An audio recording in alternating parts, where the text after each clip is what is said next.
क्या आप जानना चाहते हैं कि कुरुक्षेत्र की सबसे बड़ी गाथा का असली रहस्य क्या था? कुरुक्षेत्र वह पवित्र भूमि जहाँ कभी शंखनाद की गूंज और रथों की टापों से आकाश में गूंज उठता था। आज वही धरती वीरों के रक्त, बिखरे अस्त्र शस्त्र और टूटी हुई उम्मीदों से ढकी हुई है। जले हुए रथ, टूटे धनुष, बिखरी हुई गदा और चक्र, हर जगह केवल विनाश और वीर गति की निशानियां बिखरी हैं। हवा में केवल खामोशी है और धूल में वीरों का गीला रक्त अपनी कहानी कह रहा है। यह भूमि अब केवल युद्ध की नहीं, बल्कि वीरों की वीरता और माताओं के अपार शोक की कहानी भी बयान कर रही है। गांधारी माता अपने महल से बाहर आईं। उनके कदम जैसे सन्नाटे को चीरते हैं और उनकी दृष्टि हर वीर, हर अस्त्र और हर वीर गति के निशान पर ठहरती है।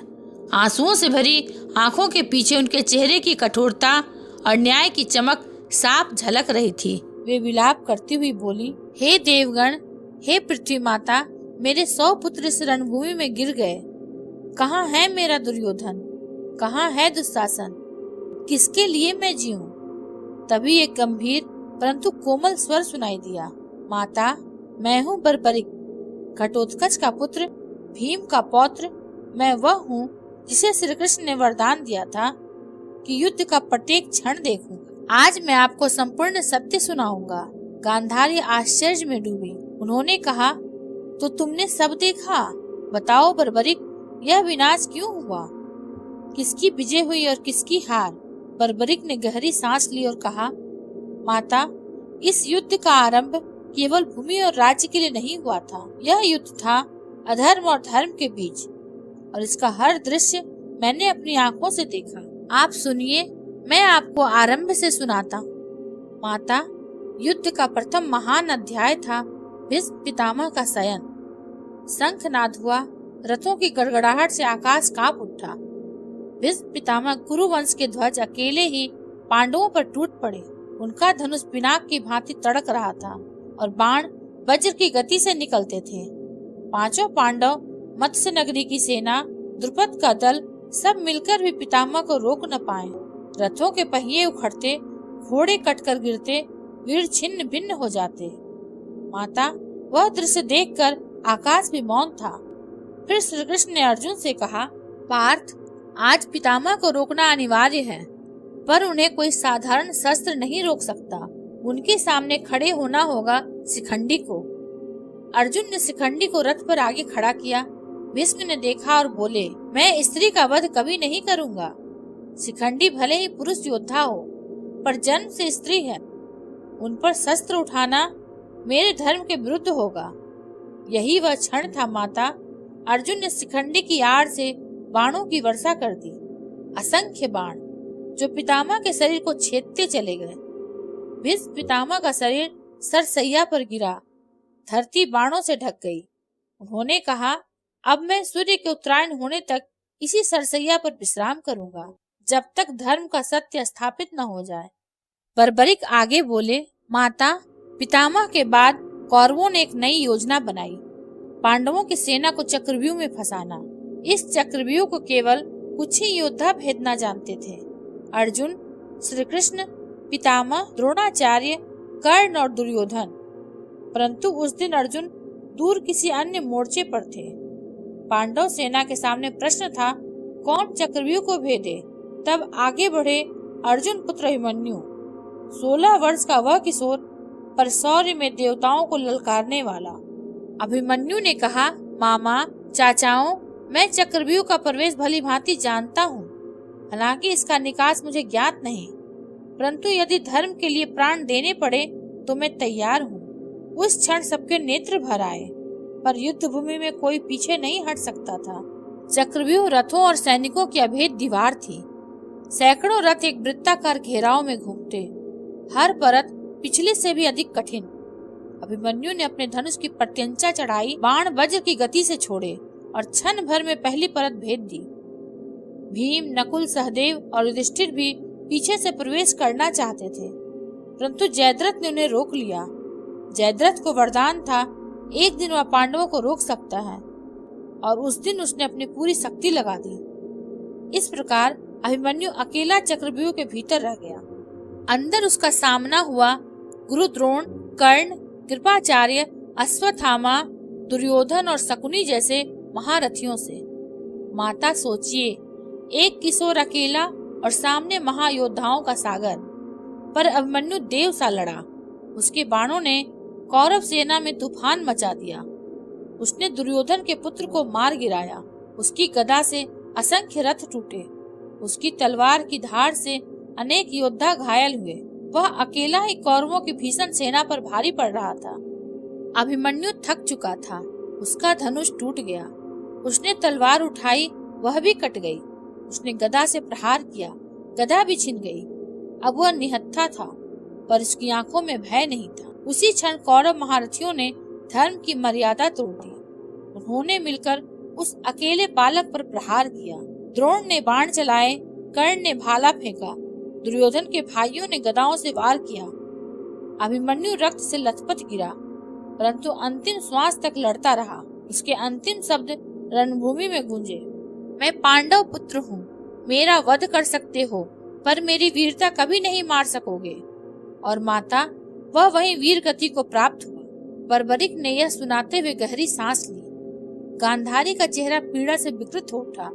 उन्होंने रोष और करुणा से कहा, धिक्कार है, कैसे एक किशोर पर इस प्रकार अधर्म पूर्वक आघात किया गया। क्या यही धर्म था? क्या यही युद्ध नीति थी? बर्बरिक ने शांत स्वर में उत्तर दिया, माता, यही इस युद्ध की विडंबना थी। जब धर्म और अधर्म का घमासान होता है तो कभी कभी वीरता भी राजनीति में कुचल दी जाती है। पर अभिमन्यु की गाथा अमर हो गई।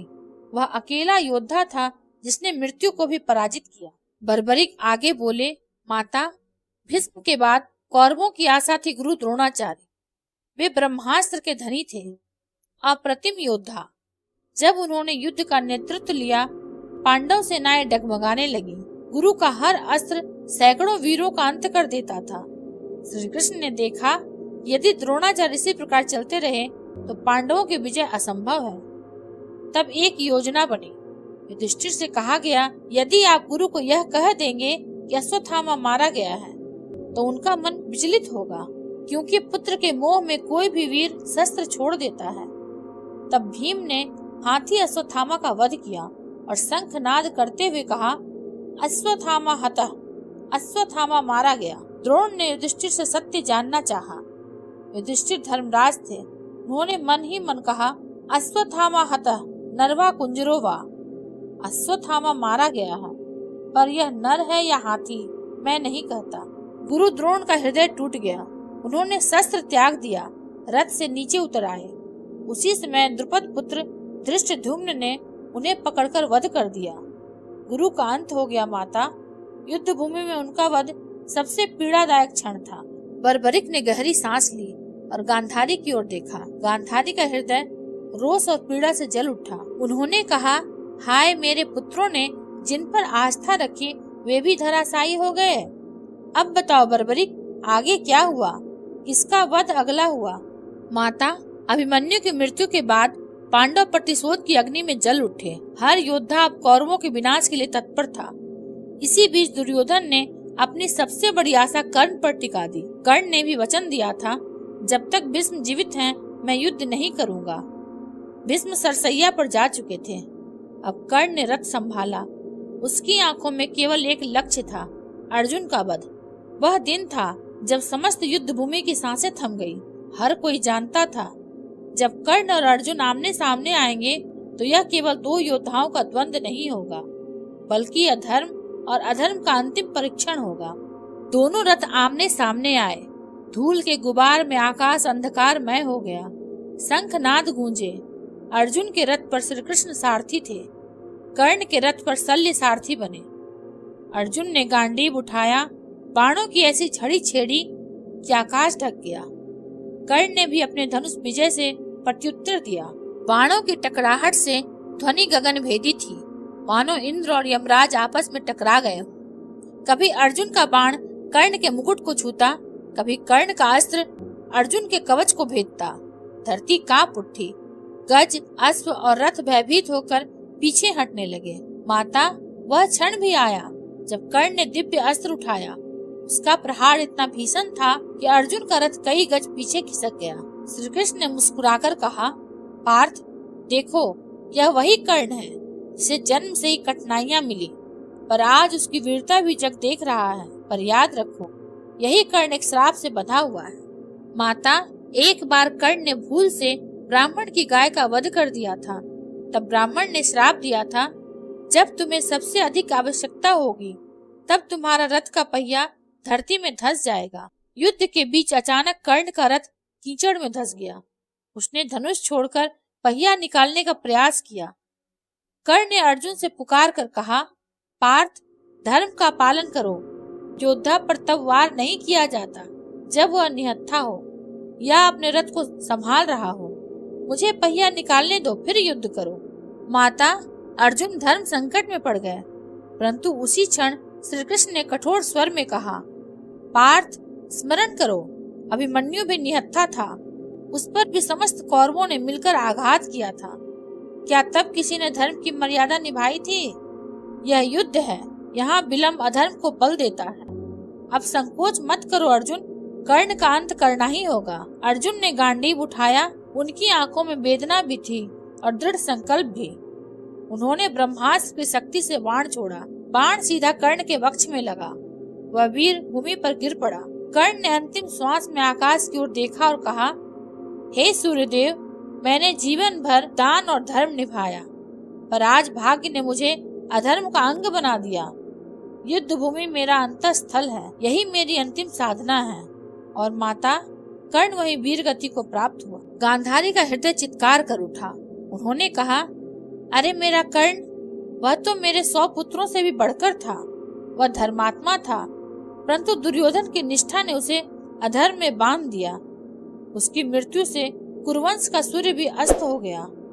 बर्बरिक मौन रहा, क्योंकि सच यही था, कर्ण का वध केवल अर्जुन की विजय नहीं, बल्कि एक महान आत्मा का पतन था। अगर आपको यह वीडियो अच्छा लगा हो तो इसे लाइक, शेयर और सब्सक्राइब अवश्य करेंगे। मिलेंगे अगले प्रसंग के साथ, तब तक के लिए धन्यवाद।